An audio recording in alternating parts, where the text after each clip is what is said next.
Hello,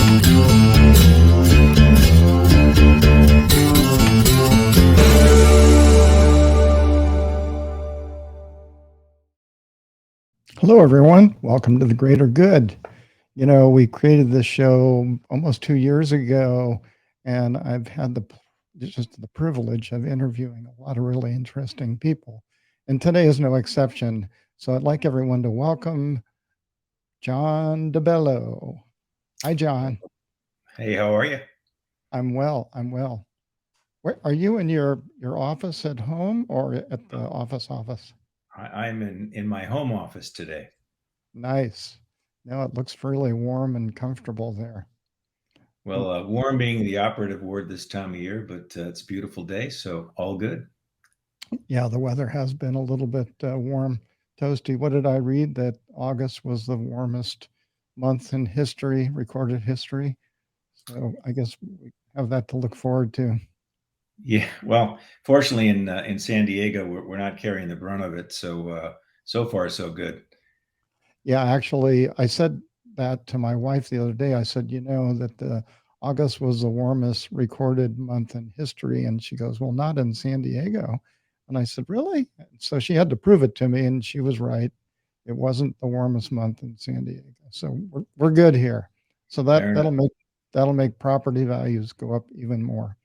So thank you for coming on the show, John. Just for my audience sake, I just recently met John through a mutual friend from my board, Dr. Kiernan.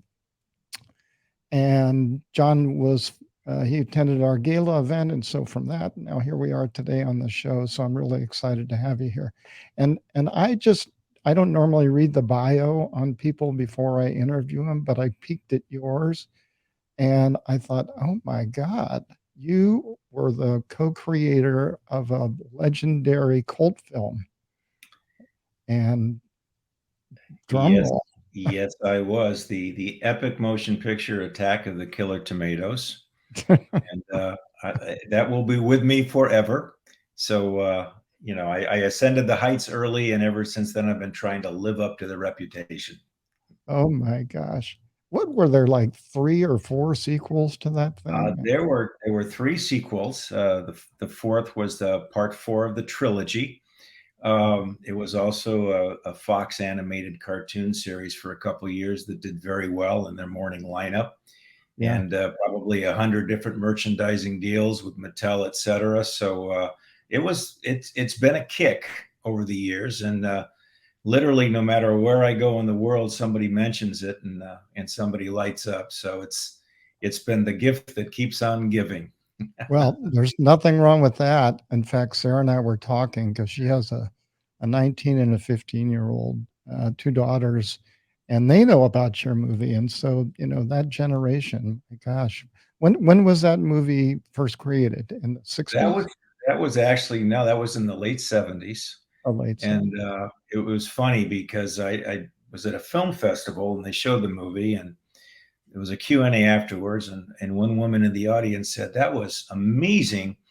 How did you make the 70s look so accurate? And I said, well, it was great art direction, great production design, and we shot it in the 70s. So what are you going to do? Ask a silly question, get a true answer. Too funny. Too funny. So aside from being a film famous or infamous, depending on how you look at it, hopefully profitable film person, what else do you do? That in itself is a life bucket Well, list right there. yeah, I've always enjoyed the buffet, such as it is. I've stayed in film and TV communications, and it's been a blast. Just a wide variety of work, everything from commercials and corporate ventures and events to work for the government. A lot of work with the Navy and the Defense Department. Law enforcement, recruiting, children's consumer products, education. I've always enjoyed it all, and I tell people at this point in my career, I'm dangerous for 5 minutes in any conversation. So hopefully Right. this podcast doesn't go much longer. But Yeah. yeah, it's been a lot of fun, and still doing it. Yeah. Don't push the envelope there. Yeah. Exactly. So a lot of work for the government. What do you mean, as in producing clips for recruiting or promotion of new programs? What? It's been across the board. Some of the most interesting work for the government actually is tied into my movie background. Probably, gosh, at least a couple of decades ago, I started to do what we call vision videos for systems and services and products that different government agencies were trying to get resonance on, to show basically that they could solve problems. And of course, that took hundreds of millions of dollars to develop programs. So some of the work we Right, did for the Navy, actually for the intelligence gathering community as well, was to do little mini 10 or 15-minute movies set in the future, maybe 10 or 20 years from now, showing that there was a national crisis of some sort, that this product or service or solution would make the difference on in having right. a positive outcome. And so the goals of the video were to show it to decision makers and the warfighters at a high level, so that they would look at it and they would basically ask two questions when they saw the movie: can you really do that? And when can I have it? So it became essentially not only a commercial, but really sort of a quick tutorial on what our client claimed they could do to make the world a better place. And they were quite successful. And I always enjoyed doing them because talk about Yeah, earn while you learn. It was fascinating. yeah. So I've done a number of those over the years. We continue to work with the Department of Homeland Security, for example, on their Silicon Valley Innovation Program, which is really cool. Essentially, they've taken a startup model and with government funding have offered a partnership to Mhm. startups and small companies. And the idea ultimately is that the people of America get a new cutting edge product. The entrepreneur gets an opportunity to market it commercially, and everyone wins. And that's been fascinating, just dealing with some of the technologies. Yeah. And we also work with the National Science Foundation on something that's a little bit similar. They have a program called the Convergence Accelerator, also a startup model where they bring research teams together from all over the country, different universities, Mhm. 100 of them to date. And the idea is they will speed accelerate a team, which means converging, of researchers and users, experts, coaches, venture capitalists, to bring solutions to the American public sooner. And Wow. again, innovative and cutting edge. And gosh, you get to learn a lot of stuff while you're supporting those programs. So back to your original comment that they only asked 2 questions, but isn't there really a third question? How How much much does it cost? right. Government, we're not gonna ask that. Yeah, it is a zero-sum game. There's only so many dollars, but if you get somebody that actually is interested in your product before they ask what it costs, I think you're halfway home. So the Yeah. model has been successful. It's a great way to communicate a lot of information quickly, and it sort of ties into, to my favorite world of making movies. So I did see, some time back where you were responsible or involved in a enormous project all about World War One in Washington, DC. Can you tell me a little bit about what that was? Yeah, the 100th anniversary, the centennial of America's participation in World War One was 2017. We entered the war in April of 1917.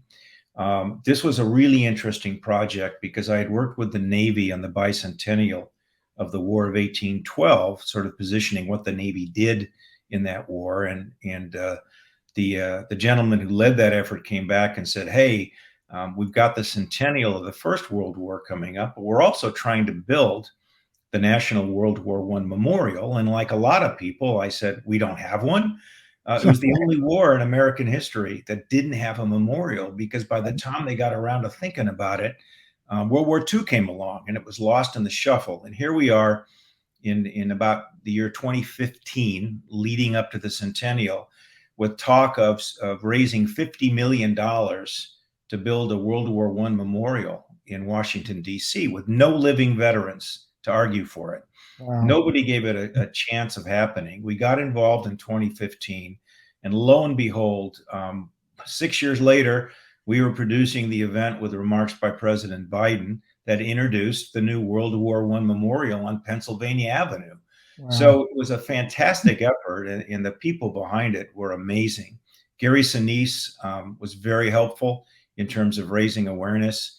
But the American public, Congress got together, both sides of the aisle, which doesn't happen a lot anymore. And it was just a wonderful experience. So we still work with them. We're doing a documentary now on the making of the memorial, which is a fascinating story, given the odds that it was ever going to happen and all the hoops they had to jump through.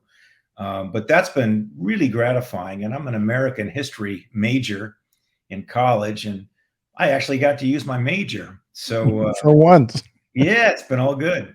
your mom will be proud of you. Oh, absolutely.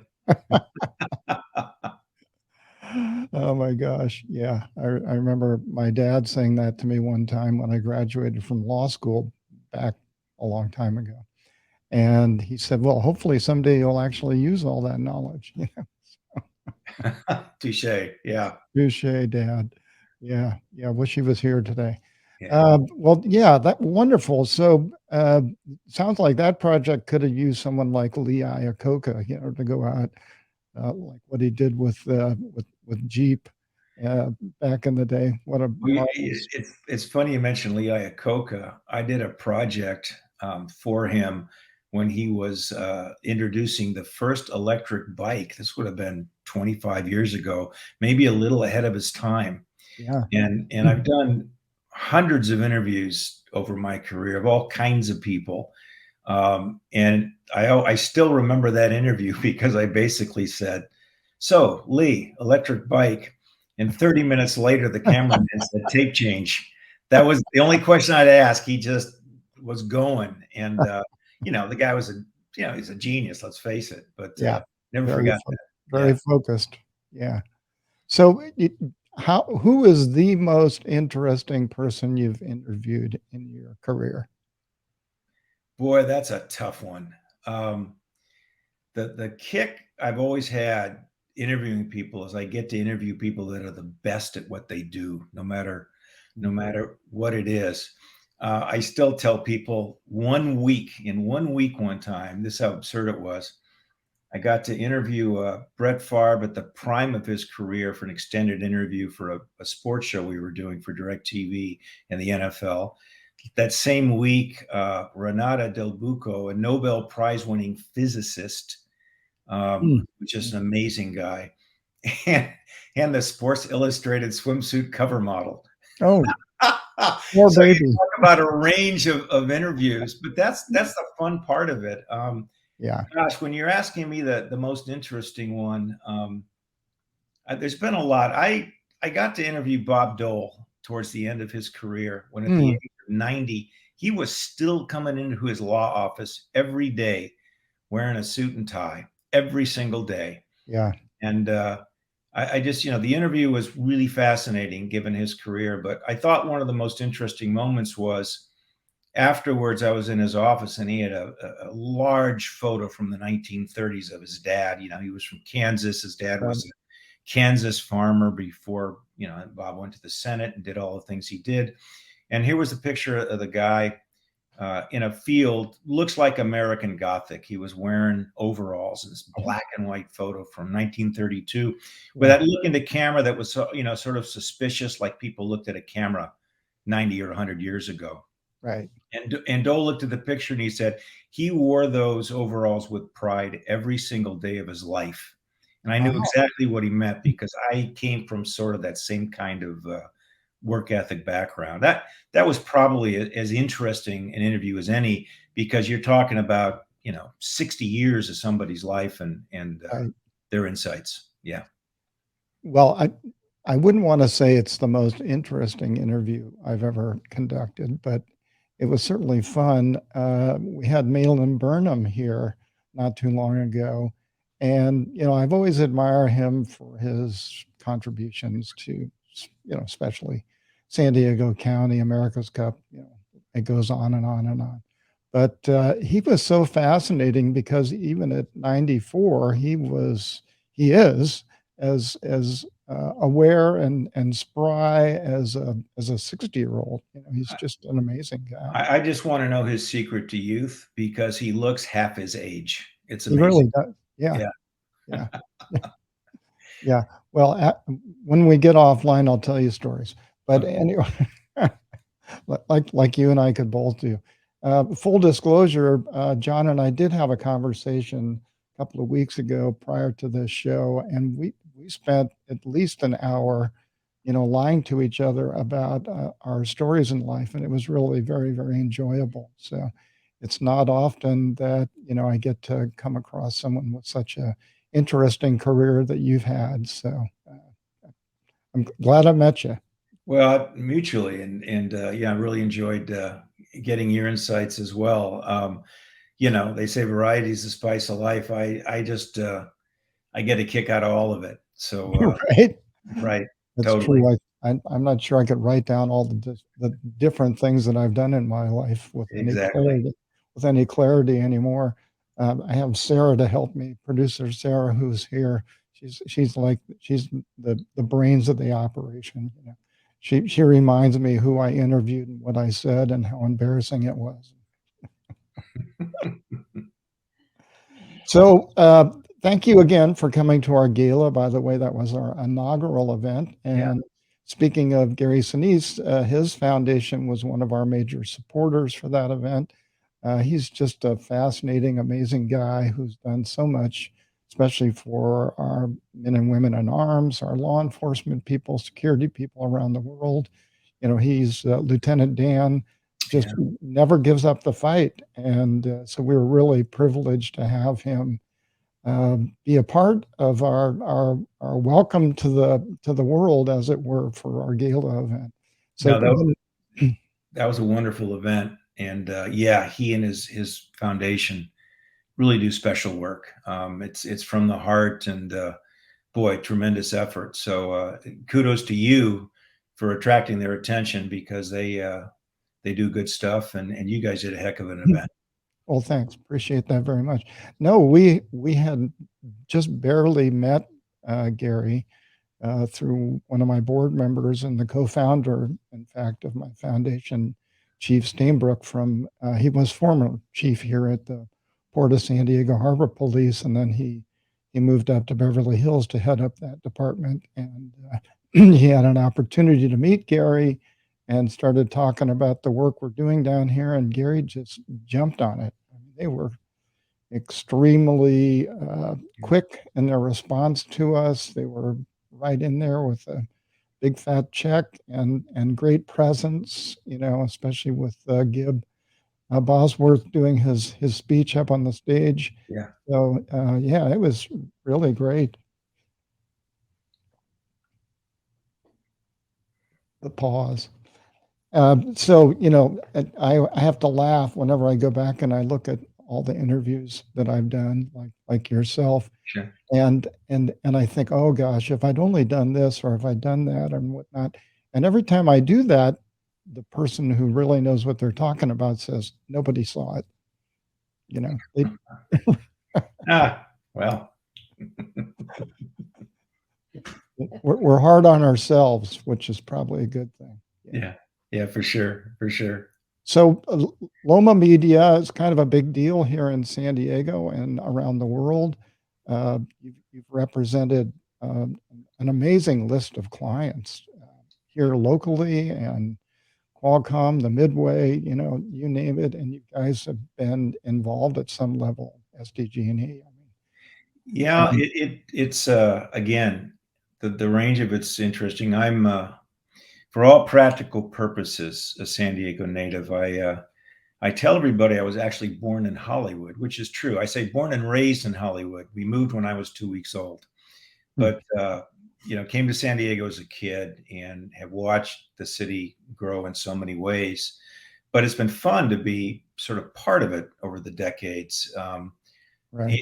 Supporting different groups as they have their vision and they do their thing. And it has been really broad based. And you mentioned a couple of very important names in Qualcomm, one of our two Fortune 500s. I began working with them when they were basically unknown, and the world was highly skeptical that their CDMA technology was ever going to be anything. Right. And I remember doing work for them in the early days. And it's funny. Again, this is similar but different in San Diego. There was a company called Hot Spring Spa, which you probably heard of if you've ever looked for, a sauna or a spa. They're now one of the biggest in the world. It was four guys in a garage in Carlsbad. Mhm. And that was back in the 80s. And I worked with them when they first started. And now I split time in Montana, and at my other home, I have a hot spring spa so many Yeah, years. right. There you go. But it's just great. It's been fun to watch it, and the Midway are fantastic people as well.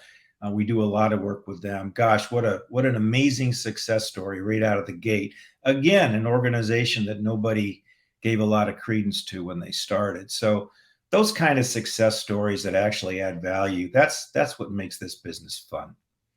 Yeah, funny story about the Midway. So I used to have a winery. I sold it a couple of years ago during the middle of the pandemic. But anyway, so I had this really large wine cooler in my house, like several hundred bottle wine cooler. And so I was going to sell it online. And this guy named Alan Yuki reached out to me and bought my wine cooler. And I said, "Why is that name familiar to me?" And he goes, "Oh, I know you probably read about me or something, because of law enforcement, because his company, they manufacture, underwater diving equipment, and we use it at our department here at the San Diego Harbor Police."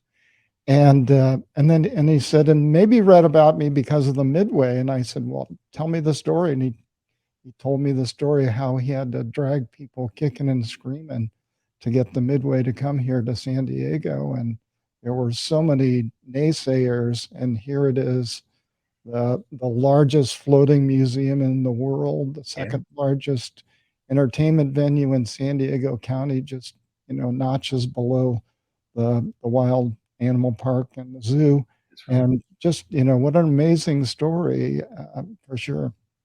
Yeah, and to your point, and I remember Alan UK coming to my office with this cockamamie vision when it first started. It was intriguing, but Yeah. it was yeah, I maybe. And I heard from the folks on the Midway that before they could even tow the ship down, they had to post like a $500,000 bond so that they could pay for the rusted hulk being sent back to Bremerton, Washington. And then they went out the gate and tripled anticipated attendance the first year. So Oh, yeah. again, classic success story. I Wonderful group of I people. love those stories. Yeah, very, very true. So speaking of Qualcomm, so when I co-founded that organization with Mark Stainbrook, who was chief of police for the Port of San Diego Harbor Police at that time. And Mark and I were also karate people.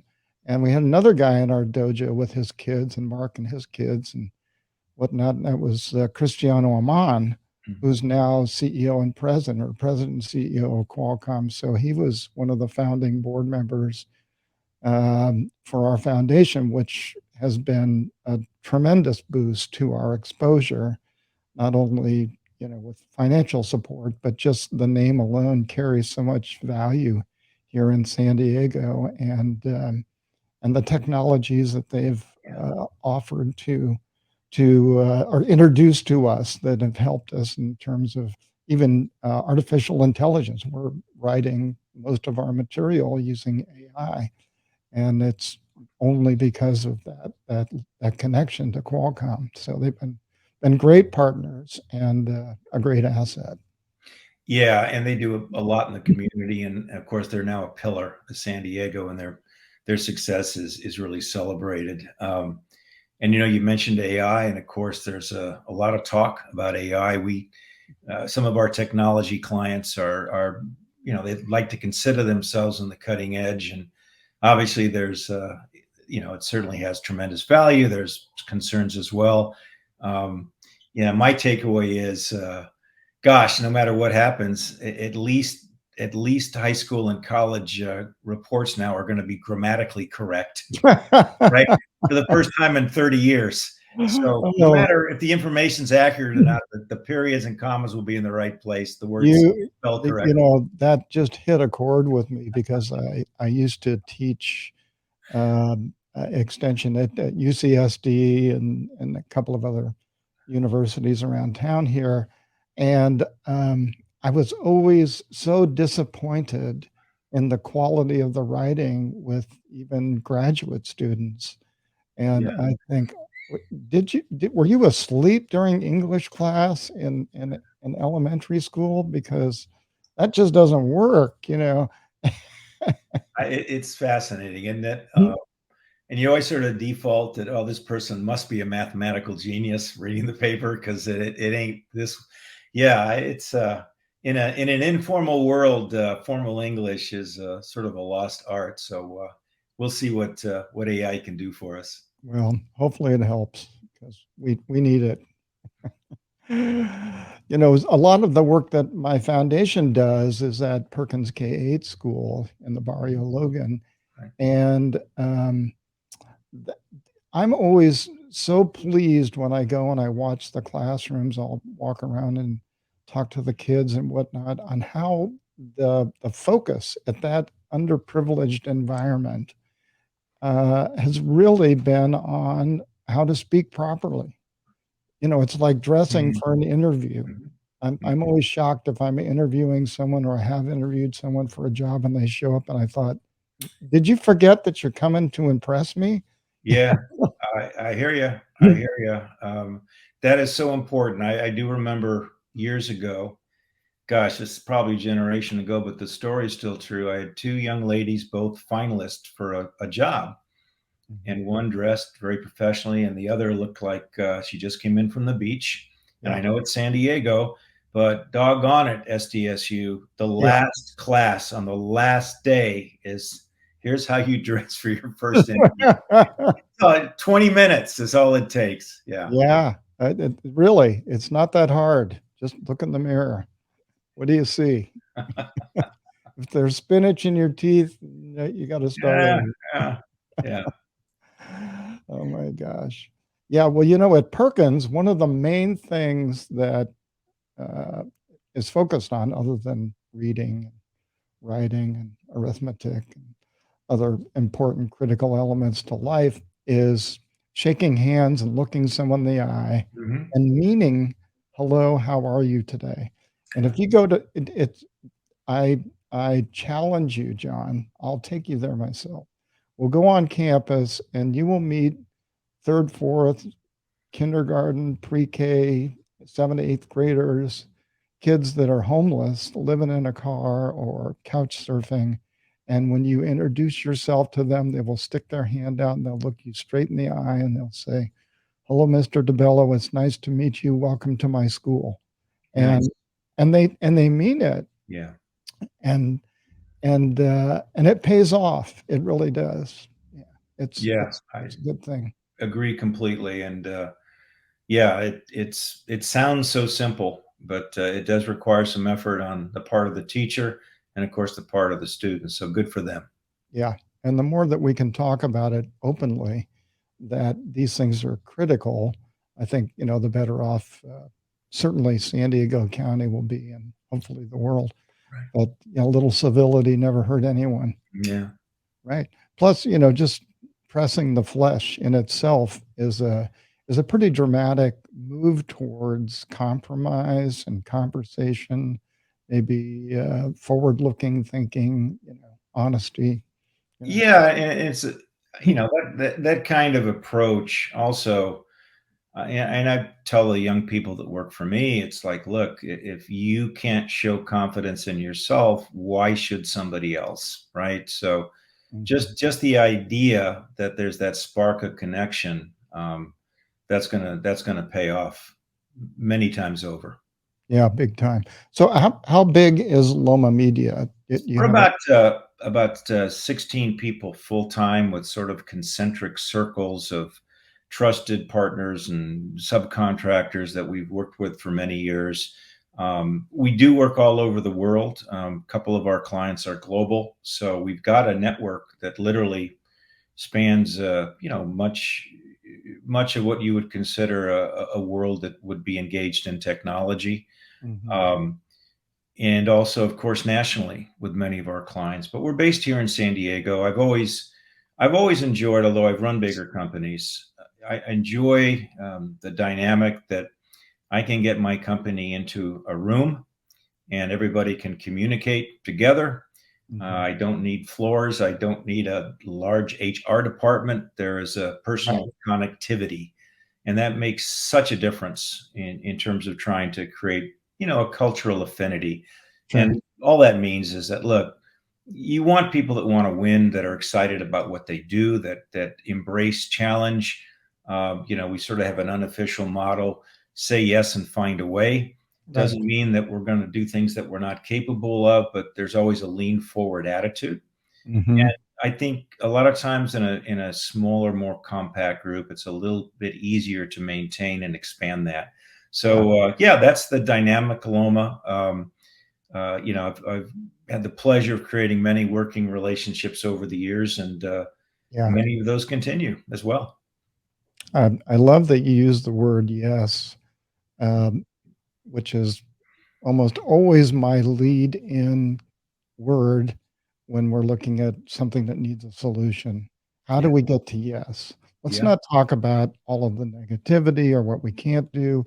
Let's figure out a path to get to where we want to be. yeah. And if I think if more more people took that position in terms of problem solving, strategic planning, you get a lot more done that way. I think so. And we talk about it in our group. You always try to reverse engineer from your outcome, right? One of the things I've always found fascinating is in my business, which a lot of it is marketing communications, where Mhm. somebody has that product or solution or service that they think can change the world or at least be successful. And they come in and they ask for help, to bring it to market or to reach an audience. So many times I've said to them, if this Diet Coke can on my desk, and there's always a Diet Coke can on my desk, by the way, it's just what it is.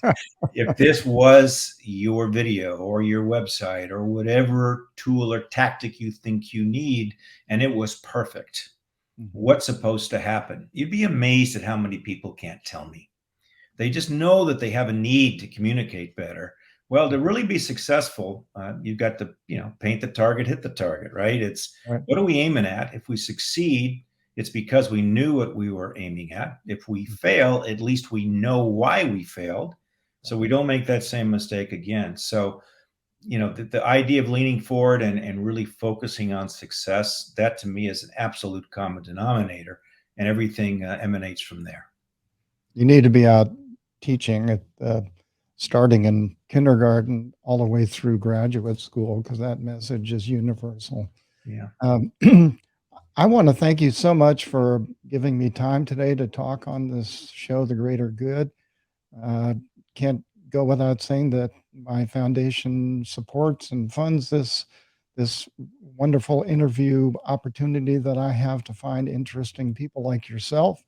And I look forward to having more conversations in the future. So thanks so much for your time.